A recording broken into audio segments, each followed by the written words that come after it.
Neste momento eu quero ministrar a você, ao seu coração, uma palavra de Deus vinda ao seu coração, da parte de Deus, do trono de Deus, que tem a ver com uma necessidade muito especial de nossa parte, que é o perdão dos nossos pecados, a limpeza da nossa consciência. Eu quero falar então com você sobre as funções do sangue de Jesus. Eu quero fazer uma comparação entre o sangue de Jesus e o sangue humano, sangue natural, sangue biológico. Eu quero ler uma passagem aqui, como uma passagem introdutória, e nós vamos discorrer sobre este tema. Aqui no Evangelho de Marcos capítulo 14, o título remete à última Páscoa, a última ceia que Jesus faz com seus discípulos, e ele come esta Páscoa, essa ceia com eles, e no final ele fala sobre um marco,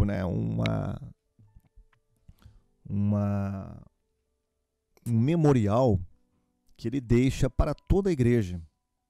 No capítulo 14, no versículo 24 em diante, ele diz assim: E disse-lhes: Isto é o meu sangue, o sangue do Novo Testamento, que por muitos é derramado. Em verdade vos digo que não beberei mais do fruto da vide até aquele dia em que o beber novo no reino de Deus. Então Jesus Cristo ele deixa bem claro aqui que o sangue dele seria derramado por todas as pessoas, por todo mundo. E essa questão do sangue é uma questão muito recorrente no Novo Testamento, não só no Novo, mas no Antigo também, mas no Novo ela se torna uma parte central do que Cristo fez por nós. Jesus morreu numa cruz, mas a morte de Cristo não foi simplesmente uma morte qualquer, foi uma morte que necessitou derramar um sangue. E aí muitas pessoas podem neste momento estar perguntando por que Jesus precisaria derramar o seu sangue para salvar as pessoas. E quando nós tentamos responder esta pergunta, nós precisamos voltar a Gênesis. Gênesis mostra o princípio de todas as coisas. Mostra o princípio do mundo, o princípio da criação, o princípio da comunhão de Deus com o homem, o princípio das nações, das pessoas na terra e também o princípio do pecado. Lá em Gênesis capítulo 3 mostra como Deus deu a sentença ao homem, porque ele pecou e se afastou de Deus. E uma das sentenças de punição foi que o homem deveria morrer. Tu és pó e ao pó voltarás. Além dessa sentença de morte que foi proferida pelo próprio Deus para Adão e sua descendência, a terra e tudo que nela há se tornou maldito, ou maldita, por causa do pecado do ser humano.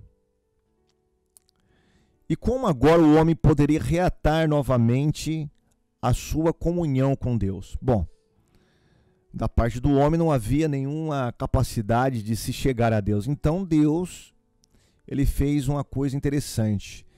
Ele cobriu as vergonhas do ser humano. Ele fez algo para que o homem fosse coberto. Adão e Eva tinha feito ali com folhas de árvores a sua vestimenta, e Deus então tira aquela vestimenta e coloca uma pele de animal no lugar onde estava aquela vestimenta. E isso é muito importante, por quê? Porque mostra que pela primeira vez houve um sacrifício de um animal para que as vergonhas do ser humano fossem cobertas. E ali, posteriormente, quando nós chegamos no capítulo 4, nós observamos a descendência de Adão e Eva, através dos seus filhos, trazendo do produto do seu trabalho uma oferenda a Deus. E a Bíblia nos diz que Abel trouxe uma oferenda dos seus rebanhos, o que havia de melhor no seu rebanho.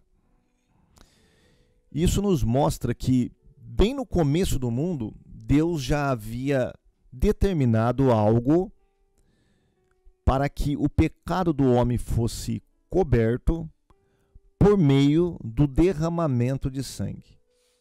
Então, o derramamento de sangue foi exigido por Deus como um pagamento para o pecado do ser humano. Então havia necessidade do ser humano ter os seus pecados cobertos através de um sangue alheio, um sangue de um inocente. Esse sangue desse inocente deveria ser derramado em prol do pecado do ser humano.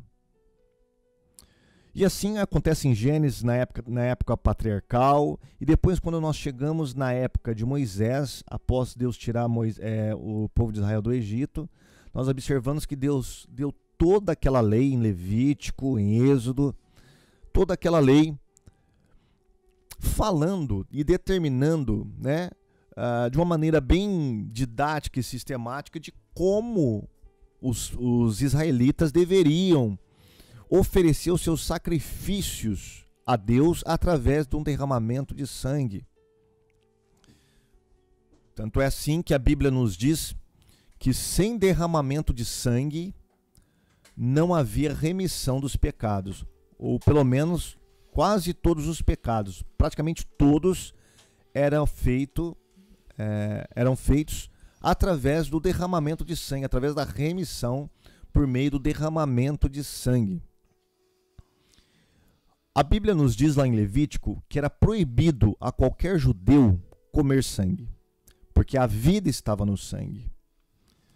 E de fato que até, por exemplo, no começo do século, ou pelo menos do século passado, as pessoas não tinham uma plena noção do que queria dizer este versículo bíblico. A vida está no sangue. Hoje, a ciência, através da medicina, ela já consegue provar que a vida está no sangue. As pessoas, elas não vivem simplesmente através da respiração. Você não se mantém viva porque você está respirando. Algo mais complexo, mais profundo acontece no seu organismo para que você esteja vivo. E esse algo é que quando você inspira, você está absorvendo oxigênio. Esse oxigênio ele é levado pelo sangue até as extremidades do seu corpo, que é a parte minúscula chamada célula. E ali é levado o oxigênio e feita uma troca. E o veículo que leva e traz, faz essa troca, é o sangue.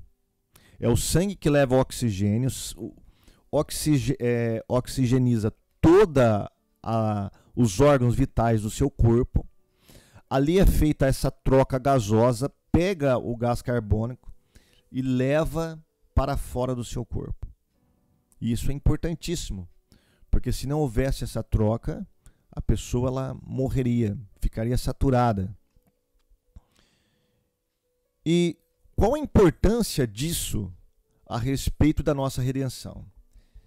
É que o sangue ele possui alguns elementos importantíssimos.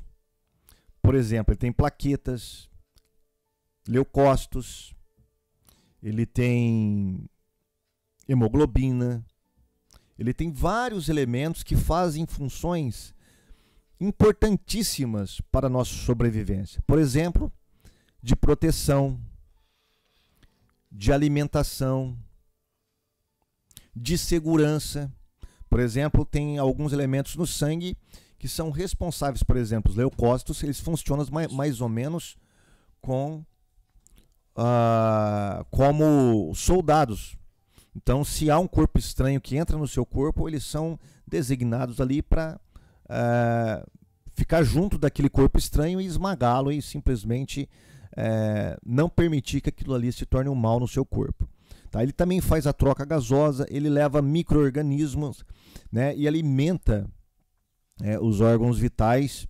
Também tem a função de coagulação. Se você faz um machucado e você começa a derramar sangue, a ter hemorragia, se não houvesse esse elemento no sangue, através das plaquetas ali, que coagulasse esse sangue, você morreria com aquele corte ali, sem parar, ia derramar sangue até você morrer de hemorragia, né? Hemorragia grave.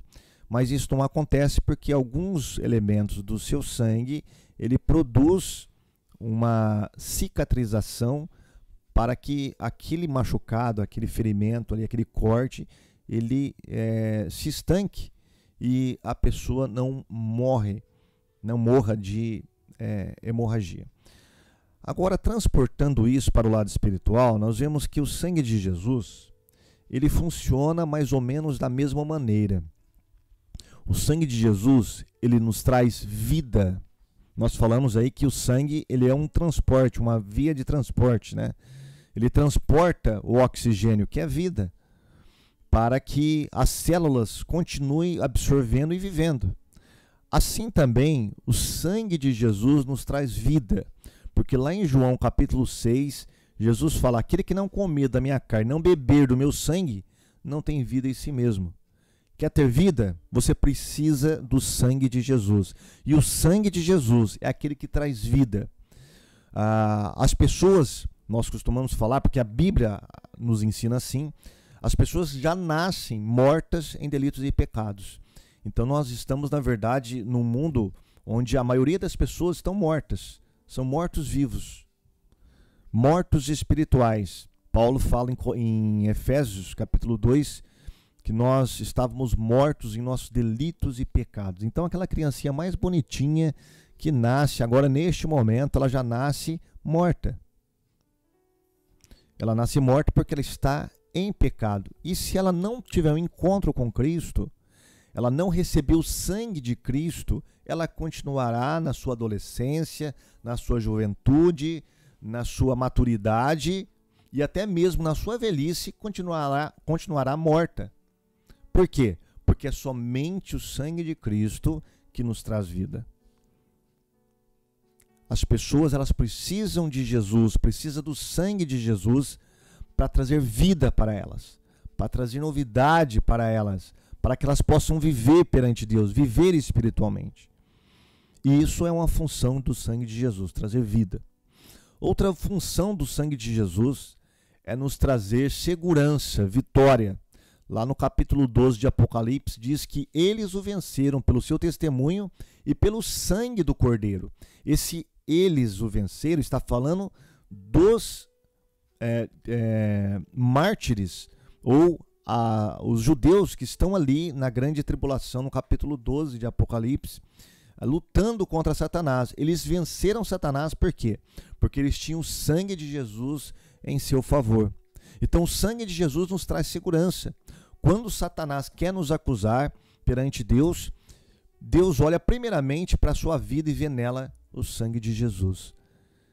Dessa maneira o sangue de Jesus nos traz vitória, nos traz segurança. É Ele que nos protege de todo o mal, de todo o corpo estranho que quer entrar dentro do nosso ser espiritual, do nosso homem interior. Muitas vezes o pecado quer entrar, muitas vezes até a voz de Satanás quer entrar. Quantas vezes você não tem ouvido, muitas vezes Satanás falar no seu ouvido, dizendo que você é uma pessoa que Deus não olha para você, talvez o melhor seria você sair da igreja, você abandonar essa questão de servir a Deus, de ser crente. Isso é a voz de Satanás, é um corpo estranho. Neste momento, eu quero falar para você, clame pelo sangue de Jesus. O sangue de Jesus, ele vai te proteger, ele vai te dar vida neste momento, ele vai trazer vitória para a sua vida. Uma outra função do sangue que eu disse é não permitir que a pessoa, ela, através de um corte, ela sofra uma hemorragia e essa hemorragia a leve à morte, né? Ela morra esgotada ali, com derramamento de sangue, com uma hemorragia sem parar. O sangue de Jesus Cristo também, ele funciona da mesma maneira. As nossas feridas, muitas vezes feridas espirituais, feridas da alma, feridas do espírito, as feridas psicológicas que nós carregamos, nossos traumas, às vezes nós carregamos pela vida inteira. Aquela angústia, aquela falta de perdão, aquele rancor, isso são feridas que começam a sangrar.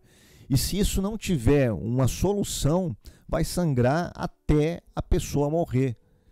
Mas eu quero trazer para você a solução através do que a palavra de Deus nos diz. Ela vem através do sangue de Jesus. O sangue de Jesus, ele cura, ele é poderoso para curar qualquer ferida, qualquer angústia, qualquer rancor, qualquer mágoa que esteja no seu coração, que esteja na sua mente. Eu quero falar para você, clame pelo sangue de Jesus, porque o sangue de Jesus foi dado a nós para nos trazer bálsamo para essas feridas. O sangue de Jesus Cristo também, ele tem o poder de perdoar os nossos pecados e nos trazer paz com Deus.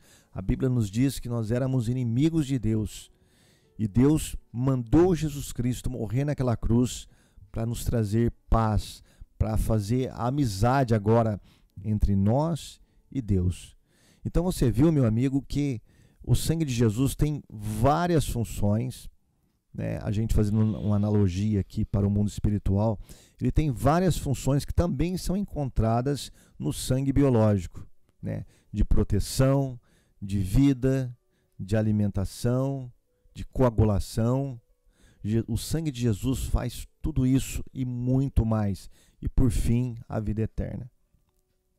Então, se essa mensagem, essa palavra, ela encontrou guarida no seu coração, eu quero que você ore comigo neste momento, dobre o seu joelho e vamos clamar pelo sangue de Jesus, porque o sangue de Jesus tem o poder de te libertar, tem o poder de te perdoar, tem o poder de te justificar perante Deus, tem o poder de trazer paz ao seu coração, tem o poder de curar as suas feridas e tem o poder de te trazer uma redenção eterna. Senhor meu Deus, eu quero que o Senhor, neste momento, pela tua graça e misericórdia, confirme essa palavra no coração desta pessoa. Ela tem estado em dúvida durante esse tempo, ó Deus, a respeito do teu amor, a respeito do perdão dos pecados. Muitas vezes Satanás tem abrido feridas, Senhor, no coração dela, ou até mesmo pessoas próximas a ela têm aberto feridas, Senhor. E essa ferida parece que não quer sarar, não quer estancar, ó Deus. Mas ela ouviu, Senhor, nesta manhã, o poder do sangue de Jesus. As funções que o sangue de Jesus tem na nossa vida espiritual. De trazer perdão, de trazer graça, de trazer paz, de trazer redenção, de curar as feridas, ó Deus. Então nós clamamos sobre a vida dessa pessoa o poderoso sangue de Jesus. Para, Senhor, que ela possa, neste momento, encontrar o refrigério, Senhor. Seja para qualquer, Senhor, problema que ela esteja enfrentando. Eu não sei se ela está precisando de proteção, se Satanás está atacando a vida dela, mas há poder no teu sangue, Senhor, assim como há poder no teu nome. Senhor, se ela precisa de perdão, está duvidando, Senhor, que o Senhor possa perdoá-la, que neste momento o seu Espírito possa, Senhor, confrontá-la, Senhor. Que neste momento o teu Espírito possa também, Senhor, testemunhar no Espírito dela que ela está sendo perdoada, ó Deus. Que o sangue do Senhor Jesus tem poder para trazer este perdão. Então, desta maneira, ó Deus, nesta manhã, eu coloco diante de Ti todas essas pessoas, Senhor, que estão ouvindo esta mensagem e que o Senhor possa, assim como o Senhor fez lá no Antigo Testamento, quando os israelitas estavam saindo do Egito, eles comeram a Páscoa, Senhor, comeram aquele cordeiro e o sangue foi passado nos umbrais da porta. Que desta maneira o Senhor possa também passar o sangue de Jesus na vida desta pessoa e trazer a libertação, a paz, o perdão que tanto ela deseja. É o que eu te peço e te agradeço no poderoso nome de Jesus. Amém. Amém.